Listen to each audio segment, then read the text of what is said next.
नमस्कार, मैं हूं अंकुर और आप देख रहे हैं सत्य हिंदी का न्यूज बुलेटिन। एक नजर अब तक की सुर्खियों पर। भारत की रिटेल महंगाई जनवरी 2024 में घटकर 5.1% पर आ गई है।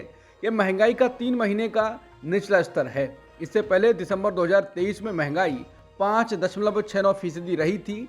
वहीं नवंबर में ये 5.55%, अक्टूबर में 4.87% और सितंबर में 5.02% रही थी। खाने पीने के सामान की कीमतें घटने से महंगाई घटी है। लोकसभा चुनाव 2024 से पहले आरएलडी अध्यक्ष जयंत चौधरी ने एनडीए में जाने का ऐलान कर दिया है। उन्होंने कहा है कि मैंने अपने सारे विधायकों से बात कर ली है। हमें कम समय में फैसला लेना पड़ा। परिस्थितियां ऐसी थीं कि एनडीए के साथ जाने का फैसला किया है। वहीं जयंत चौधरी ने कहा कि हमारे सभी विधायक और कार्यकर्ता हमारे साथ हैं। जयंत चौधरी एनडीए में चले गए हैं। इस बीच शामली के गांव एल में हुई 5 गांवों की जाटों की पंचायत में जयंत चौधरी के खिलाफ बड़ा फैसला लिया गया है। पंचायत में जाटों ने कहा कि अब हम जयंत समर्थित बीजेपी को वोट नहीं देंगे। पंचायत में आए किसानों ने कहा कि जयंत चौधरी बीजेपी के गोद में जाकर बैठ गए हैं। क्या उन्होंने कोई किसानों की समस्या का समाधान किया है? बीजेपी सरकार ने हमारी बहन बेटियों को जंतर मंतर पर सड़क पर घसीटा। 750 किसान दिल्ली बॉर्डर पर शहीद हो गए। 5 वर्ष हो गए, युवाओं की कोई भी आर्मी में भर्ती नहीं निकली। बच्चे बेरोजगार हो गए। अब हम बीजेपी और उनके गठबंधन को वोट नहीं देंगे, चाहे कुछ भी हो जाए। बिहार में नीतीश कुमार की सरकार ने विधानसभा में विश्वास मत हासिल कर लिया है। नीतीश सरकार के पक्ष में 129 वोट मिले हैं। सदन में बहुमत का आंकड़ा 122 है। इस मतदान का विपक्ष ने बहिष्कार किया है। इससे पहले सोमवार को नीतीश कुमार के विश्वास मत पर मतदान से पहले ही विपक्ष ने वॉकआउट कर दिया। इसके बाद विधानसभा उपाध्यक्ष माहेश्वरी हजारी ने घोषित किया कि ध्वनि मत के आधार पर विश्वास मत हासिल हो गया है। इसके बाद जदयू के वरिष्ठ नेता विजय चौधरी और सीएम नीतीश कुमार ने उनसे मांग करते हुए कहा कि विश्वास मत पर मतदान होना चाहिए। इसके बाद विधानसभा उपाध्यक्ष ने मतदान कराने की घोषणा कर दी।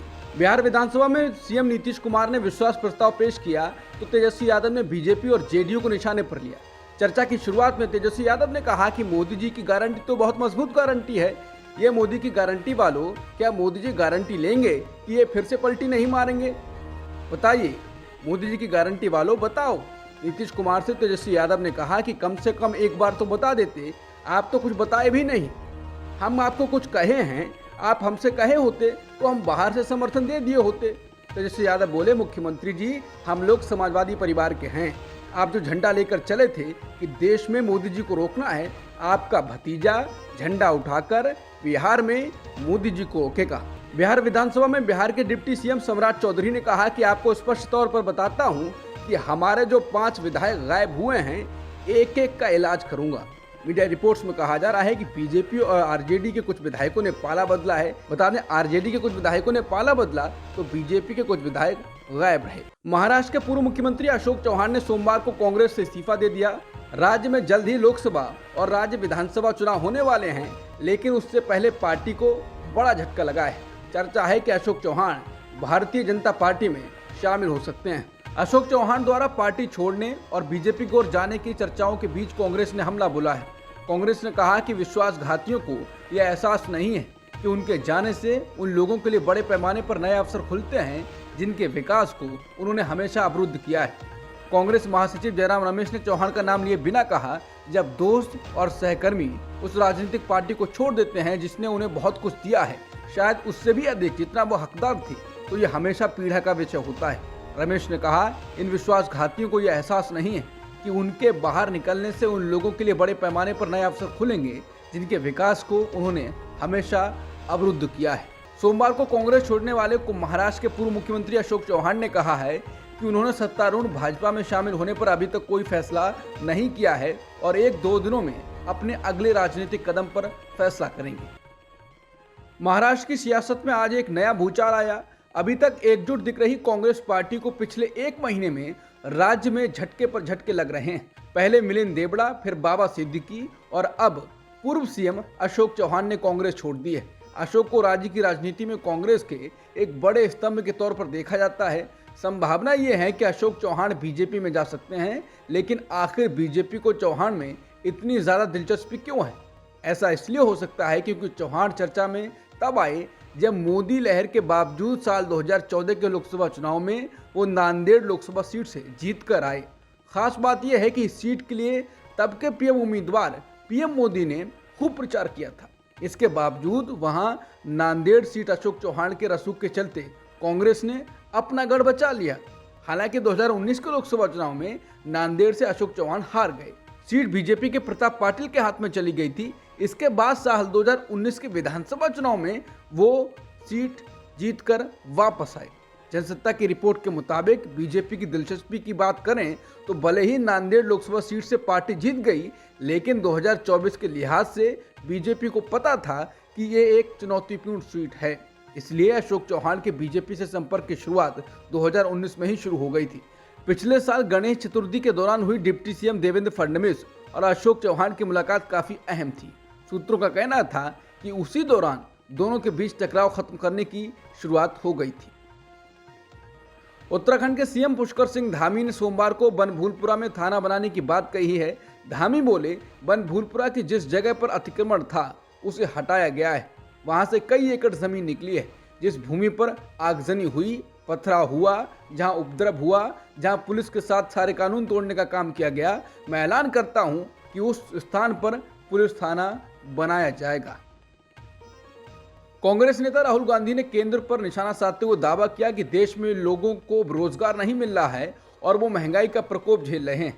अपनी भारत जोड़ो न्याय यात्रा के दौरान छत्तीसगढ़ के कोरबा जिले में एक सभा को संबोधित करते हुए गांधी ने लोगों से जागने के लिए कहा और साथ ही ये भी दावा किया कि उनकी जेबें लूटी जा रही हैं और उन्हें गुमराह किया जा रहा है। राहुल ने कहा कि पिछड़े वर्ग, दलित और आदिवासी देश की आबादी का 74% हिस्सा हैं, लेकिन इस समुदायों का एक भी व्यक्ति भारत की शीर्ष 200 कंपनियों का मालिक या प्रबंधन में नहीं है। राहुल ने कहा कि भाजपा इसे हिंदू राष्ट्र कहती है, लेकिन देश की 74% आबादी और सामान्य गरीबों को कुछ नहीं मिल रहा है। उन्होंने केंद्र पर निशाना साधते हुए दावा किया कि वो केवल थाली पीटने, घंटा बजाने, मोबाइल फोन दिखाने और भूख से मरने के लिए हैं।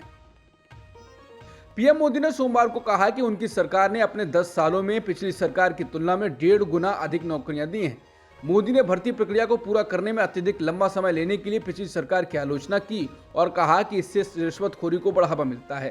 प्रधानमंत्री ने कहा कि उनकी सरकार पारदर्शिता लाई है और ये सुनिश्चित करने के लिए काम कर रही है कि भर्ती समयबद्ध तरीके से हो।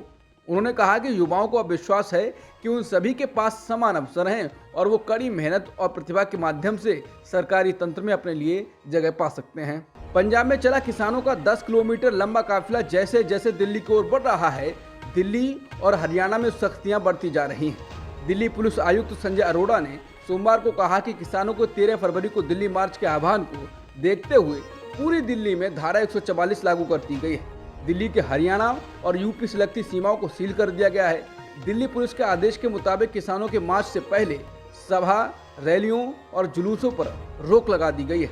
ट्रैक्टरों और ट्रॉलियों, विस्फोटक पदार्थों के प्रवेश पर प्रतिबंध लगा दिया गया है। उत्तेजक बयानों और कार्यों पर रोक लगा दी गई है और लाउड स्पीकर पर रोक लगा दी है। किसान संगठनों की अगुवाई में हजारों किसानों ने 13 फरवरी को दिल्ली आने का ऐलान किया है। दिल्ली कूच कर रहे किसानों की मांग है कि सरकार न्यूनतम समर्थन मूल्य यानी एमएसपी की गारंटी का वादा पूरा करे और किसान आंदोलन के समय किसानों के खिलाफ जो मुकदमे किए गए थे वो वापस लिए जाएं। किसानों की मांग है कि लखीमपुर खीरी की घटना में मारे गए लोगों के परिवारों को नौकरी और घायलों को 10-10 लाख रुपए दिए जाएं। संयुक्त किसान मोर्चा ने 16 फरवरी को एक दिन का ग्रामीण भारत बंद करने का आह्वान किया है। पंजाब और हरियाणा समेत कई राज्यों में किसान आंदोलन की तैयारी में लगे हैं। घर घर जाकर राशन इकट्ठा किया जा रहा है, ट्रैक्टर ट्रॉलियां तैयार की जा रही हैं। ऐसा लग रहा है कि अगर सरकार और किसानों के बीच 12 फरवरी को होने वाली बातचीत नाकाम रहती है तो 13 फरवरी को बड़ी तादाद में दिल्ली की ओर कूच कर सकते हैं। ऐसी तस्वीर आ रही है जिनमें दिख रहा है कि हरियाणा दिल्ली सीमा पर भी सीमेंट की बैरिकेडिंग और कटीली तारें लगाकर सील किया जा रहा है। बीजेपी नेता सुब्रमण्यम स्वामी ने किसानों को लेकर पीएम मोदी को घेरा है। उन्होंने कहा है कि मोदी जानबूझकर दूसरी बार पंजाब के किसानों के संशोधित प्रस्ताव को स्वीकार करने से इनकार क्यों कर रहे हैं। अगर सिख किसानों को उनका हक नहीं दिया गया तो मोदी लंबे समय तक खुश रहने की उम्मीद नहीं कर सकते। उन्होंने कहा कि मैंने किसानों की मांग का अध्ययन किया है और एक अर्थशास्त्री के रूप में मैं इसे भारत के लिए अच्छा मानता हूँ। संयुक्त किसान मोर्चा राजनीतिक के नेता जगजीत सिंह डल्लेवाल ने कहा है कि हमने अपनी मांगे मनवाने के लिए दिल्ली चलो का नारा नहीं दिया है। हम सरकार से सिर्फ यही मांग कर रहे हैं कि 2 साल किसानों का आंदोलन वापस लेने की अपील करते हुए सरकार ने जो वादे किए थे उन्हें वो पूरा करें। डल्लेवाल ने कहा कि सरकार ने उस समय न्यूनतम समर्थन मूल्य को गारंटी का वादा किया था। इसके साथ ही उसने कहा था कि किसान आंदोलन के समय किसानों के खिलाफ जो मुकदमे किए गए थे वो वापस लिए जाएंगे।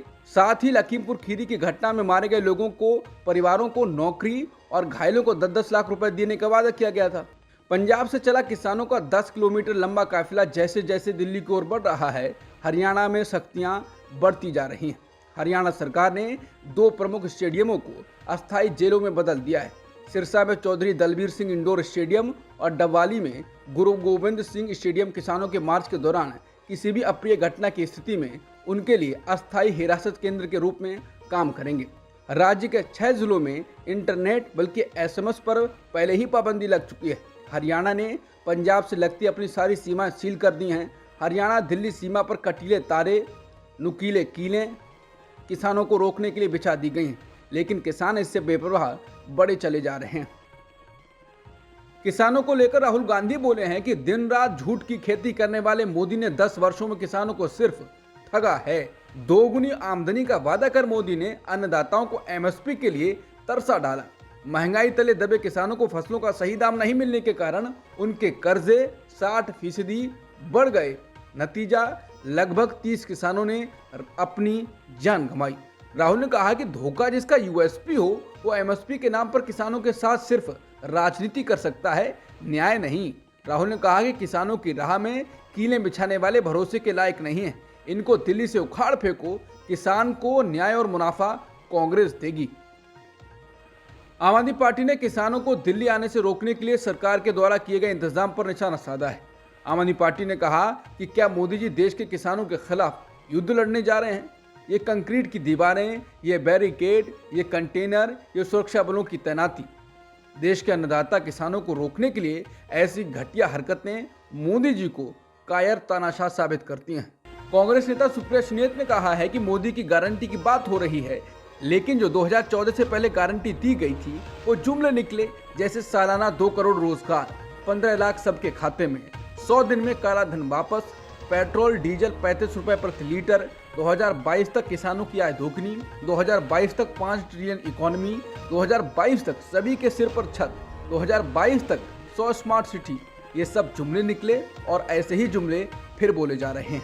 कांग्रेस की गई प्रेस कॉन्फ्रेंस में कांग्रेस नेता सुप्रिया सुनीत ने कहा है कि पिछले 4-5 दिनों से अर्थव्यवस्था को लेकर बड़ी चर्चा है।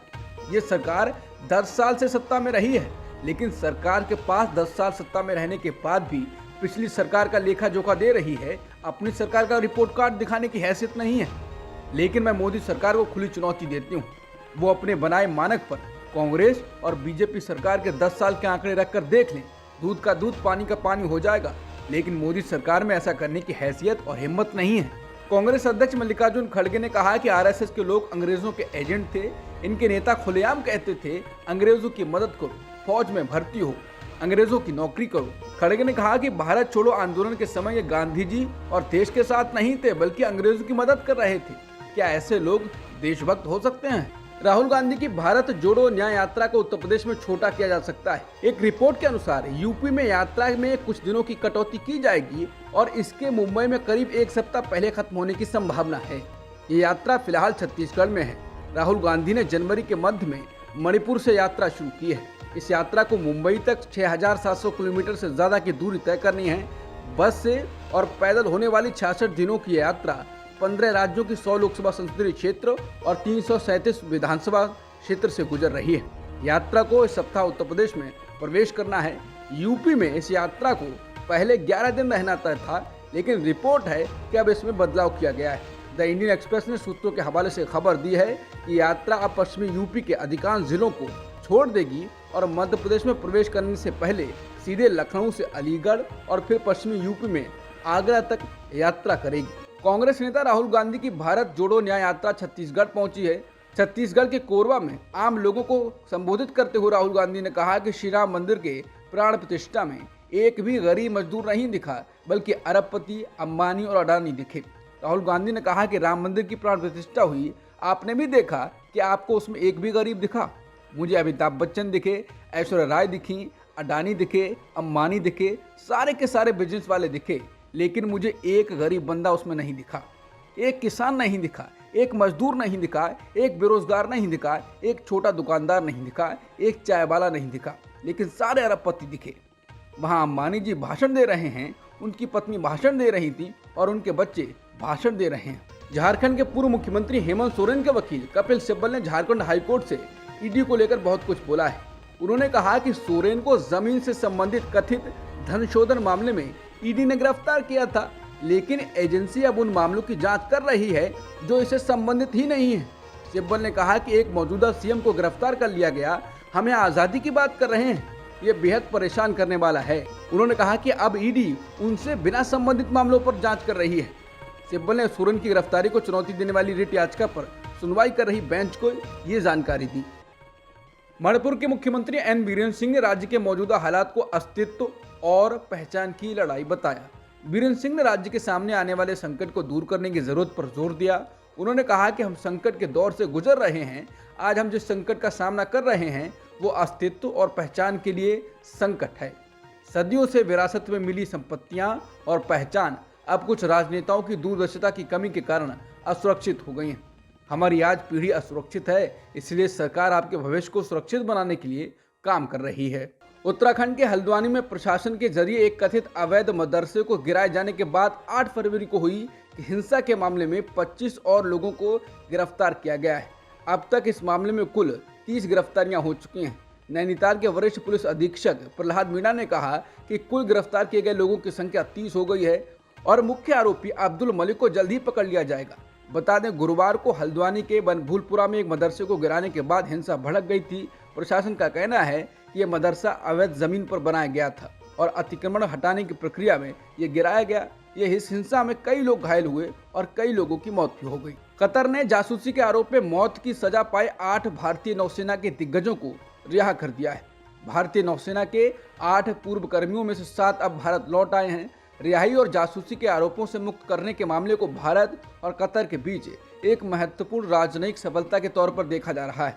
विदेश मंत्रालय ने सोमवार सुबह एक बयान में कहा कि भारत को कूटनीतिक जीत हासिल हुई है। रविवार को पाकिस्तान मुस्लिम लीग नवाज के अध्यक्ष शहबाज शरीफ और पाकिस्तान पीपुल्स पार्टी के अध्यक्ष बिलावल भुट्टो और आसिफ अली जरदारी के बीच हुई बैठक के बाद ये तय हुआ कि दोनों ही पार्टियां देश में नई सरकार बनाने के लिए राजनीतिक गठबंधन जारी रखेंगी। दोनों पार्टियों ने देश में राजनीतिक स्थिरता बनाने के लिए गठबंधन में सरकार बनाने का फैसला किया है। वहीं पाकिस्तान में 8 फरवरी को हुए नेशनल असेंबली के चुनाव में इमरान खान की पार्टी तहरीक-ए-इंसाफ समर्थित स्वतंत्र उम्मीदवारों की सबसे बड़ी संख्या में जीत हुई है। अब तक की सुर्खियों में इतना ही। बाकी खबरों के लिए बने रहिए सत्यहिंदी.com के साथ।